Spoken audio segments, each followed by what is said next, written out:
No work, no pay sa Kongreso, hustisya para sa taxpayers o political drama lang. Sa mundo nating mo ordinaryong manggagawa, simple lang ang batas ng buhay. Fair day's wage for a fair day's labor. Kapag hindi ka pumasok sa opisina o pabrika, tasakan mong bawas ang sahod mo. Walang trabaho, walang bayad. Pero bakit tila iba ang takbo ng mundo sa loob ng batasang pambansa at senado? Habang ang mga Pilipino ay nagkakandahirap sa pagtatrabaho, ang ating mga mambabatas ay kampanteng sumasahod na humigit kumulang 300,000 piso kada buwan, pumasok man sila o hindi. Hindi na bago ang reklamo tungkol sa mga mambabatas na bihirang makita sa session hall. Nariyan si Senador Bato de la Rosa na balitang hindi na nakita sa Senado simula pa noong Nobyembre 2025. Nariyan din si Representative Paulo Duterte na madalas ding absent at Representative Leandro Leviste na may plano pa umanong mag-tour sa buong mundo sa loob ng 5 buwan habang tuloy ang daloy ng sahod mula sa kaban ng bayan. Dahil dito, isinusulong ni Representative Marcos ang House Bill number 7432.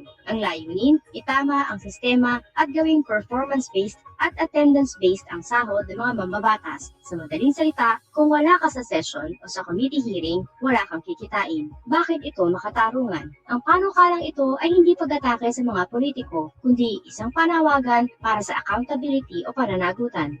Narito ang mga dahilan kung bakit ito patas. Una, pantay na patakaran. Kung ang janitor at manager sa pribadong sektor ay sumasailalim sa no work, no pay, wala dapat special treatment sa mga mambabatas. Pangalawa, transparency. Obligasyon ng mga opisyal na ipakita ang kanilang attendance records. Sa ilalim ng bill, kailangang i-publish ang mga record na ito para makita ng publiko kung sino ang tunay na nagtatrabaho. Pangatlo, proteksyon sa may sakit. May mga safeguards naman. Hindi kakaltasan ng sahod kung ang dahilan ng pagliban ay valid, gaya ng pagkakasakit o official business. Paano nito babaguhin ang politika? Kapag naging batas ito, malaki ang magiging epekto nito sa ating kinabukasan. Mas aktibong batasan, mapipilitan ang mga mambabatas na dumalo sa mga deliberasyon. Mas maraming present, mas mabilis ang pagpasa ng mga batas na kailangan ng bayan. Disiplina sa oras, hindi uubra ang pasulpot-sulpot lang o yung clock in lang tapos aalis din agad. Kailangan matutukan din ang issue ng mga late at mga hindi tumatapos ng session. Kalinisan sa eleksyon, mababawasan ang mga taong tumatakbo lang para sa sahod at prestihiyo. Ang may iwan ay ang mga handang mag-alay ng oras para maglingkod. Ang serbisyo sa bayan ay hindi isang part-time job na may full-time salary. Ang perang ibinabayad sa ating mga mambabatas ay galing sa pawis ng bawat taxpayers, mula sa mga guro, driver, hanggang sa mga call center agents. Hindi makatarungan na ang mga gumagawa ng batas ang unang lumalabag sa prinsipyo ng kasipagan. Ang House Bill 7432 ay isang magandang simula upang ipakita na sa bagong Pilipinas, walang sino man ang above the law, kahit pa ang mga gumagawa nito. Ang tanong na lang, handa ba ang ating mga mambabatas na kaltasan ang sarili nilang bulsa para sa kapakanan ng hustisya?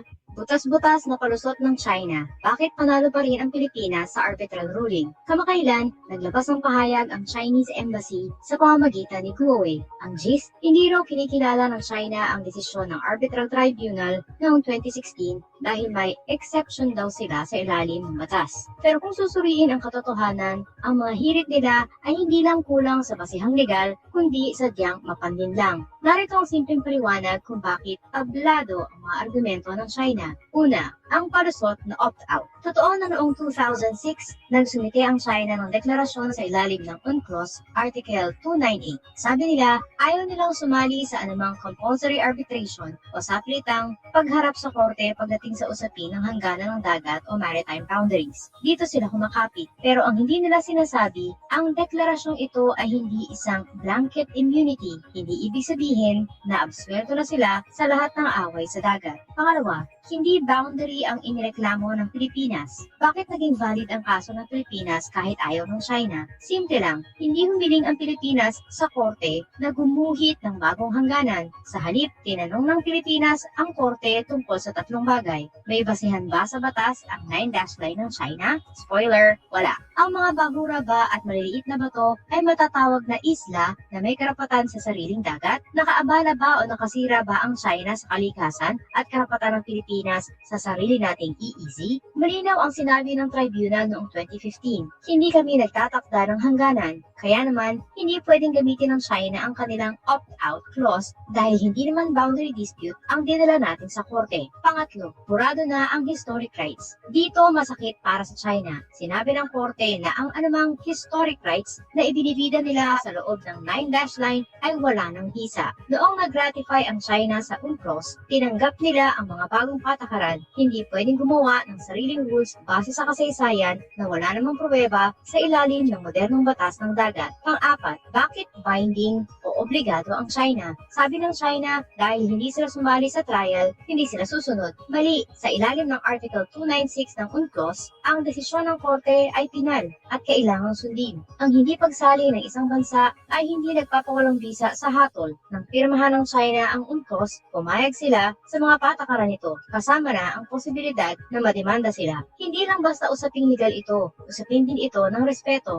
Ang bastos at mayabang na tono ng mga opisyal ng China sa loob mismo ng ating bansa ay hindi dapat palampasin. Tama lamang na tumindig ang DFA para sa ating dignidad. Sa madaling salita, ang batas ay para sa lahat. Hindi pwedeng gamitin ang UNCLOS kapag pabor sa iyo at talikuran ito kapag ikaw na ang nahuhuling lumalabag. Ang West Philippine Sea ay atin at ang batas internasyonal ay nasa panig natin. Ang salamin ng pagbabago. Tinapon mo na ba sa basurahan ang iyong prinsipyo? Bago pumasok ang pangalang Duterte sa bawat usapan sa hapagkainan, sa bawat post sa social media at sa bawat kanto ng ating bansa, tandaan mo, sino ka ba dati? Noon, bago ang ingay ng mga kampanya at ang bangayan ng mga partido, alam nating lahat ang hangganan ng tama at mali. Hindi mo kailangang maging eksperto sa batas o filosofiya para malaman ang mga batayang katotohanan ng buhay. Pero sa nakalipas na mga taon, tila nagkaroon ng malaking pagbabago sa ating mga prinsipyo. Ang tanong ngayon ay hindi na tungkol sa politika, kundi tungkol sa iyong sarili. Sino na ang taong nakaharap sa iyo sa salamin? Dati malinaw sa atin na ang pagpatay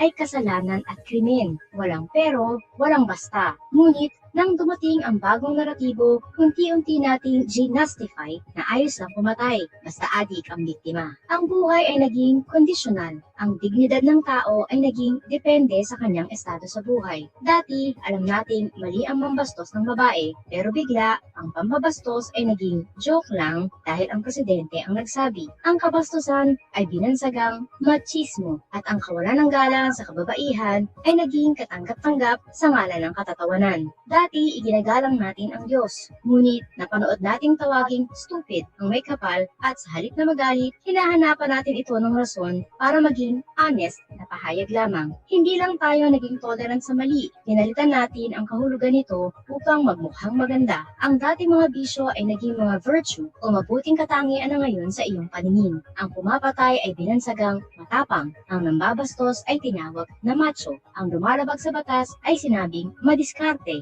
Ang kumakampi sa dayuhan laban sa sariling dagat ay itinuring na praktikal.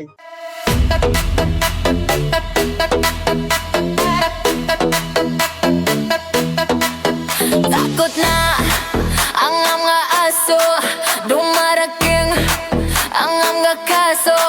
Sila ay sinusundo na, dadalhin sa tatay nila. Aray waranto, takbo na bato, takbo na bato, takbo na bato. Aray waranto, bakit na bongo, bakit na bongo, bakit na bongo. Aray waranto, takbo na bato, takbo na bato, takbo na bato. Aray waranto, bakit na bongo, bakit na bongo,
luga, de, stanga tanga, de, utak luga, de, stanga tanga, de, utak luga, de, stanga tanga, de, utak luga, de, stanga tanga.